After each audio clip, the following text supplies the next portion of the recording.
Orca. Today I'm going to talk about trusting yourself and your intuition. How well do you trust yourself?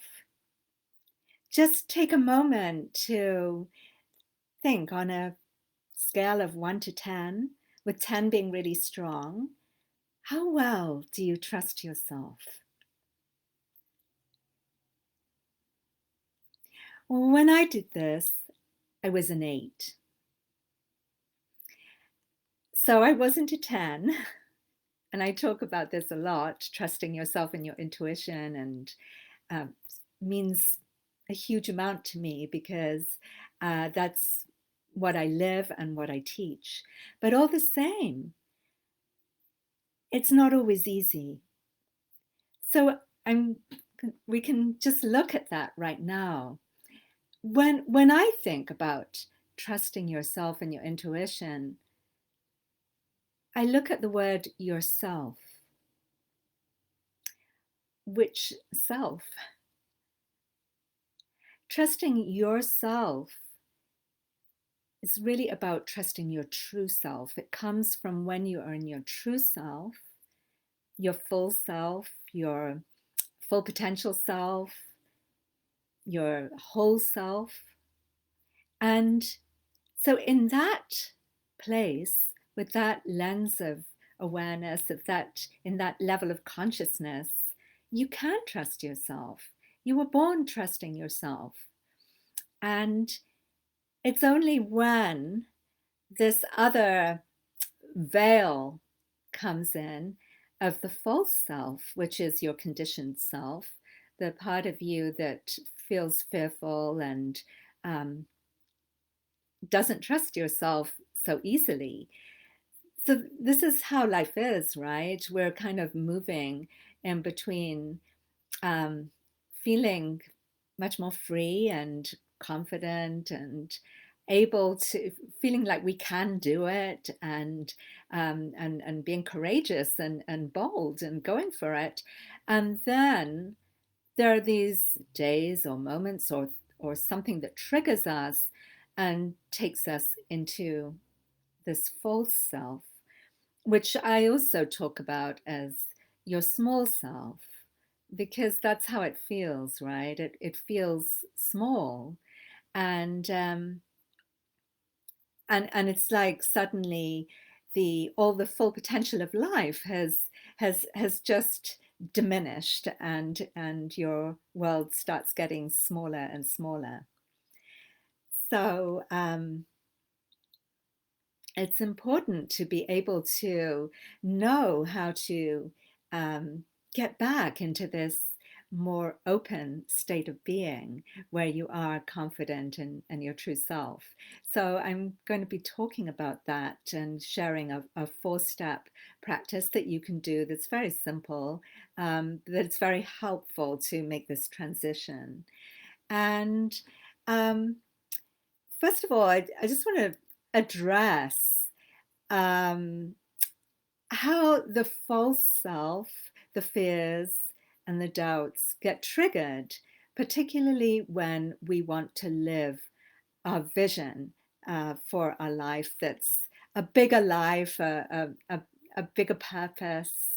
And when we face that, either in our business or maybe it's excuse me, a form of self-expression, expressing yourself, being more you, revealing yourself in some way that is really about you contributing to humanity or helping make the world a better place in some way. But and it's also about you being more you. And when this happens, it's very easy because we're stretching ourselves out of our comfort zone, and it's very easy to feel that that for these fears and beliefs about ourselves that aren't really true, or beliefs about what's possible for us and our life, what we can do, what we can't do. Um, to get triggered, right? So the more we try to stretch ourselves out of our comfort zone, all this stuff gets triggered. That's what I find when I work with for myself, and also when I work with my clients, because they're women who, maybe they have a business, or they have a vision that they're moving towards, like writing a book, or um, uh, doing a side hustle of some sort, or figuring out exactly what it would look like, this thing that would be more them, right? That they could do professionally. So it's it's it's a lot going through this. So here is this 4-step practice. So when the fears come up, what you want to do is, first of all, be aware of it, right? So there's what happens is you start to, like I said, things start to get more narrow, more limited.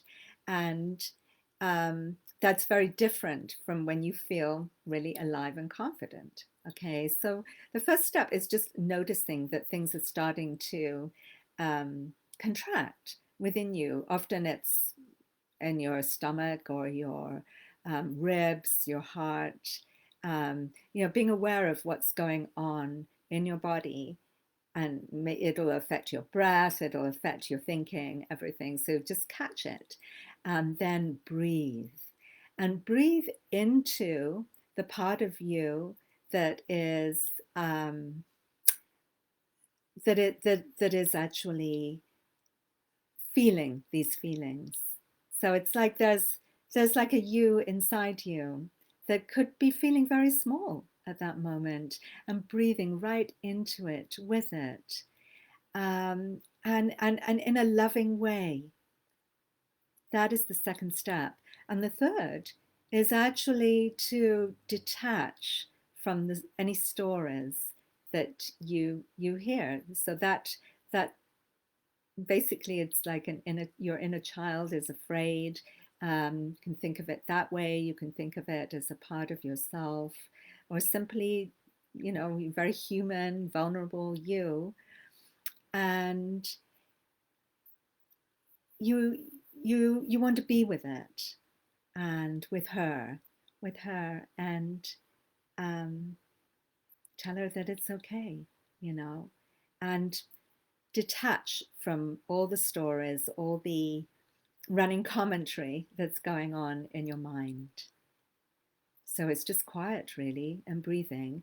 And then when that starts to subside, and which it will, um, in time, it takes longer sometimes than others, but stick with it, and then just go deeper at the end, and drop deeper into, there's a deeper wisdom beneath it, that's in your heart, and you want to connect with that.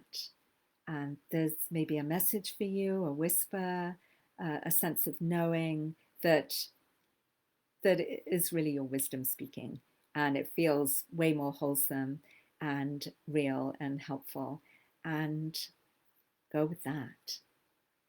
So it's a dance. It's a dance. So let me know in the comments if you're watching this.